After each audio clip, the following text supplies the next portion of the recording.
اور سر جس طرح ہم پچھلے 2-3 سال سے دیکھ رہے ہیں کہ لوگ ویکسین تو کر رہے ہیں لیکن الٹیمیٹلی اتنا کوریج نہیں مل رہا، تو کیا یہ پاسبل ہے کہ ہماری کچھ اور ڈیزیزز جو ہیں وہ ایف ایم ڈی کے ٹائم پہ اس کے ساتھ میچ کر کے امیونٹی کو لو کر رہی ہیں؟ کون سی ایسی ڈیزیزز ہیں جو اس ٹائم کے اوپر ہمیں ان کی ویکسین ساتھ میں کرنی چاہیے؟ ہاں، یہ بہت آپ کا زبردست کویشچن ہے. ہمیں جو اس وقت سب سے زیادہ ایک گیپ ہے وہ ڈیزیز ڈائگنوسس کا ہے فیلڈ میں. اس میں لیب، کمرشل لیب اور ایون پبلک میں اتنی لیبز نہیں ہیں جو اس کو ٹرولی ڈائگنوز کر سکیں. اس میں 2-3 پرابلم ہوتے ہیں. جیسے آپ کو پتہ ہے 3 ڈے سکنس آئی، وہ بھی امیون سسٹم اینیمل کا کم ہو جاتا ہے، دین دے اینیملز ایکسپوز ہوتے ہیں، اور جب مکس ہو جاتا ہے تو لاس بہت ہوتا ہے. ایک یہ. دوسرا کوئی اویئرنیس ہے بڑا انٹرسٹنگ. جب نئی کمرشل فارمنگ شروع ہوئی تھی تو اس میں بڑا امپورٹنٹ ہے کہ جب ایک پریگننٹ کاؤ کو ویکسین ہوئی ہو تو اس کی پروجنی کو 3 مہینے سے پہلے ویکسین نہیں کرنی چاہیے اگر اس کو ویکسین ہوئی ہے. اگر آپ کریں گے تو اس کے جو ٹائٹر اس کو کولوسٹرم کے تھرو گئے ہیں، جس کو ہم بولی کہتے ہیں، تو وہ ٹائٹر پروٹیکشن دیتے ہیں 2.5-3 مہینے تک. اگر ویکسین ارلی کریں گے پروٹیکشن ڈراپ ہوگی. اور اگر اس ایریا میں، کیونکہ ہمارے کئی ڈیریز ایسے ہیں کہ ڈیری فارم بھی ہے ساتھ گاؤں بھی ہے، تو بڑا انٹرسٹنگ ہمیں ڈیری کے لیے بہت ضروری ہے کہ اس کو تو ایک رنگ ویکسین ساتھ والے گاؤں کی بھی ایشور کرانی چاہیے، چونکہ اس کا نقصان بہت ہوتا ہے. لارج اینیمل کی ڈیتھ نہ بھی ہو، اس کی پروڈکٹیوٹی بہت سیریسلی افیکٹ ہوتی ہے. سر پاکستان میں آپ کے مطابق، کیونکہ آپ ماشاءاللہ کافی عرصے سے ایف ایم ڈی کے اوپر بھی اور ڈفرینٹ ڈیزیز کے اوپر بھی سرویلنس کے اوپر کام کرتے رہے ہیں، تو کتنا لاس ہمارا دونوں سیکٹرز میں، یعنی کمرشل سیکٹر میں اور جو ڈومیسٹک سیکٹر ہے اس میں ایف ایم ڈی کتنا لاس کریٹ کر سکتی ہے یا کر رہی ہے؟ کوئی اس کے بارے میں تھوڑا سا ہمیں. اس کا کوئی کمپریہنسو جواب تو میرے پاس نہیں ہے ان ٹرمز آف روپیز، لیکن میں دیکھتا ہوں کہ کئی جگہ اس کا آؤٹ بریک ہوا ہوتا ہے، اس کا ڈائگنوز پتہ نہیں چلتا.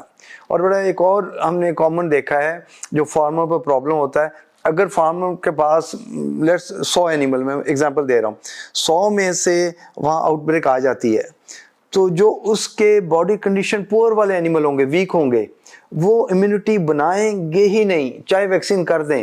وہ 4-5 مہینے تک ایک نیوکلس ہوتا ہے ڈیزیز سپریڈ کرنا اس فارم پہ بھی اور اس کے ارد گرد بھی. تو یہ بڑا امپورٹنٹ ہے کہ فزیکلی ویک اینیمل جس کی کلنگ نہیں ہوتی یا وہ کسی اور ڈیزیز کی وجہ سے ڈائریا ہے اس کا امیون سسٹم اتنا ویک ہوگا کہ چاہے ویکسین کر بھی دیں وہ پھر بھی ڈیزیز کو سپریڈ کرتے رہیں گے اور وہ ریکور نہیں کریں گے. تو ہمارے جہاں ایک دوسرا پرابلم آپ کو پتہ ہے پاکستان میں ہماری مارکیٹس ہیں، اینیمل آتے ہیں ٹرکوں میں. ہاں، جو ایگزیکٹلی اولڈ بھی ہیں اور کچھ ہاں گورنمنٹ. ہاں، یہ کیٹل مارکیٹ پچھلی صدی کا ایک سسٹم ہے جب یہ آئی ٹی نہیں تھا. تو اب cattle market serve as a mixing vessel. وہاں ہر ایریا سے آ رہے ہیں جو ہیلدی اینیملز ہیں، وہ وہاں سے پک کر کے آپ اس کو فیٹنگ کے لیے خریدتے ہیں تو آپ کے پاس چلی جاتی فٹ اینڈ ماؤتھ. تو اس کے لیے میرے خیال فیوچر میں ان مارکیٹ سے ہمیں کچھ، اگر ہم اس کو چینل کر سکیں تھرو اپنے فون سے آئی ٹی واٹس ایپ، اور اس سے لنک کر سکیں سیلر اور بائر. اس وقت تو خیر پاسبل نہیں ہے لیکن میرے خیال یہ ضروری ہوگا. تو جو ہمارا سلاٹر ہاؤس کا سینیریو، اس سے فرق اس لیے نہیں پڑتا ہے کہ اگر مکس ڈیزیز ہو بھی گئی اگلے دن جانور سلاٹر ہو سکتا ہے، لیکن فارمر کو نقصان ہوتا ہے. اس نے جانور خرید کے اس کو پالنا ہوتا ہے، اس کا ہرڈ جو ہے وہ ایکسپوز ہو جاتا ہے، اور پھر اس کا فیٹنگ میں دیکھا ہے تقریباً 1.5 مہینے تک اس کی گروتھ گون، پرفارمنس بیکری. تو ڈیتھ کا افیکٹ کم ہے لیکن پرفارمنس لاس بہت زیادہ ہے. سر جس طرح آپ نے کہا کہ اس سے کس طرح ہم، کیا ایسی اسٹریٹجیز ہیں جو آلریڈی فارمر کر بھی رہے ہیں لیکن ان کو مزید اس کو ٹائٹن کرنے کی ضرورت ہے؟ جس طرح آپ نے فرمایا کہ آپ کو رنگ ویکسین کرنی ہے اگر آپ ایکسپوز ہوتے ہیں انٹو لوکل اینیملز اور گاؤں کے قریب ہیں. نارملی ہمارے کمرشل فارمز کہیں نہ کہیں ایگریکلچر لینڈ جہاں پہ ان کو فوڈر آرڈنرلی اویلیبل ہو، لیکن الٹیمیٹلی ان کے پاس کچھ نہ کچھ ایسے جانور لوکل میں بھی موجود ہیں. تو ہمیں کیا ایسی اسٹریٹجیز جو فارمر کو مزید ہمیں اپنانے کی ضرورت ہے؟ جس طرح آپ نے فرمایا کہ ہمیں سرویلنس کے اوپر اور ڈیزیز، سب سے پہلے تو ہمیں ڈیزیز کی آئیڈینٹیفیکیشن کے اوپر ہی ہمیں بہت کام کرنا ہے. تو کیا ہماری گورنمنٹ یا انٹرنیشنل ادارے اس کے اوپر ہماری ہیلپ کر رہے ہیں؟ ہمیں خیال اس میں سب سے جو سٹاف بھی اویلیبل ہے وہ گورنمنٹ کا ہے. تو ہم تو گورنمنٹ کو بھی سجیسٹ کرتے ہیں کہ وہ میڈیسن پرچیز کی بجائے وہ سرویلنس پر چلی جائے, ریگولیشن پر چلی جائے. پہلا پوائنٹ ہے کہ اگر ارلی آؤٹ بریک کہیں پتہ چل جائے تو اس کا سلوشن ہو سکتا ہے. پولٹری میں ہی ہو رہا ہے.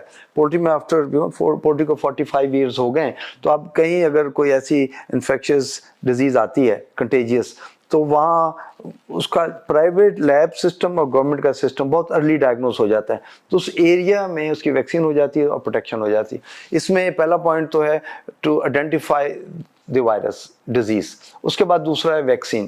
اچھا, ویکسین میں بہت ضروری آج کل پاکستان میں بات چل رہی ہے کہ لوکل ویکسین بنائی جائے, لیکن اس کو بھی آپ کو نا فائنینشلی وائبلٹی دیکھنی چاہیے کہ ہماری لوکل ویکسین کی کوالٹی کیا ہوگی اور اس کو کاسٹ کتنی آئے گی, تاکہ وہ ویکسین اسمال فارمر کے لیے افورڈیبل بھی ہو. سر, جہاں تک ہمیں یاد پڑتا ہے کہ ہم جب اسٹڈی کر رہے تھے اپنے یونیز میں تھے, تو ہمیں بار بار بتایا جاتا تھا کہ پاکستان میں VRI نام کی ایک لیبارٹری FMD کے اوپر بڑا اسٹرانگلی کام کری ہے. کیا وہ ابھی بھی ایکٹیو ہے؟ اور اگر وہ ایکٹیو ہے تو وہ پورے ایریا میں کیا وہ سرویلنس کاز کر رہی ہے یا وہ کوئی ڈیٹا اکٹھا کر رہی ہے؟ نہیں, VRI نے کافی کام کیا, اب بھی ان کے پاس ہے, لیکن جو مس میچ ہے کہ نمبر آف اینیملز اور ان کی کیپیسٹی ٹو پروڈیوس وہ بہت ڈفرینس ہے.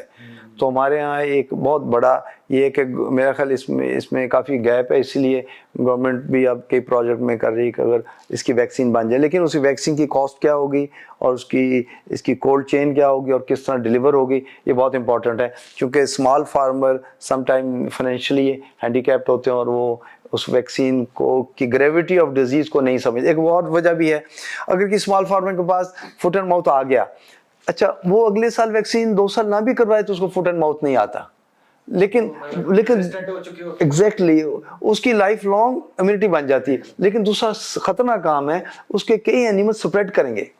تو اب یہ بھی جو نئی ویکسینز اچھی ویکسینز ہیں, وہ اگر آپ کو لگا دی جائے تو اس کی شیڈنگ آف وائرس کم ہو جاتی, even they have seen the disease, اس کے بعد اس کی شیڈنگ کم ہو جاتی ہے. اور ویکسین بہت سکلڈ ویکسین ہے, اس میں وہ بھی پرابلم نہیں کہ ایک اسٹرین باہر سے آ گیا تو وہ ہمیشہ آپ کو لینا پڑے گا, کیونکہ کلڈ ویکسین سپریڈ نہیں ہوتی فیلڈ میں. سر, آپ کے ایکسپیرینس میں وہ جو کنٹریز جو لیول 5 اور 6 کے اوپر ہیں, ہم کس طرح ان کو میچ کر سکتے ہیں یا وہ ہماری کس طرح ہیلپ کر سکتے ہیں؟ اگر ہم گورنمنٹ لیول کی بات کریں یا ایون چونکہ ہماری انڈسٹری از فلرشنگ, ہر سال ڈیری کے اندر کوئی نہ کوئی کارپوریٹ فارمز ایڈ ہو رہے ہیں, کمرشل فارم تو بڑی تیزی سے اپ گریڈ ہو رہے ہیں, تو کیا ایسے میئرز ہیں جن سے ہم لیول 2 سے لیول 5 اور 6 کے اندر جا سکتے ہیں؟ اچھا, یہ بڑا اہم سوال ہے. اس میں تو رول گورنمنٹ کا بہت اہم ہے کہ گورنمنٹ کا جو ویٹنیرین ہے انہیں فوکس کرنا پڑے گا کہ اس کا سرویلنس ڈائگنوسس. دوسرا بہت اچھا آپ نے بات کی, اگر کارپوریٹ اور کمرشل ڈیری والے اپنا یہ ایکسپیرینس گورنمنٹ کے ویٹنیرین سے شیئر کریں تو ان کے لیے بہت یوزفل ہوگا. ان دونوں میں جو گیپ ہے وہ بہت امپورٹنٹ ہے, اس کو کم ہونا چاہیے. کیوں ان کے experience, they have huge experience of 18 years facing foot and mouth in different years. وہ ایکسپیرینس ان کے ساتھ شیئر ہو, اور ہمیں لیب کو امپروو کرنا پڑے گا کہ اس کی سیمپلنگ ہو اور ٹائملی اس کا پتہ چل سکے. پروٹیکشن بھی ہم اس کے ٹائٹرز دیکھنے پڑتے ہیں, جیسا آپ کو یاد ہے کرونا میں بھی ایک تو PCR ہوتا تھا, ایک ٹائٹرز ہوتا تھا, تو ٹائٹر ول ٹیل یو کہ اس میں پروٹیکشن لیول کیسا ہے.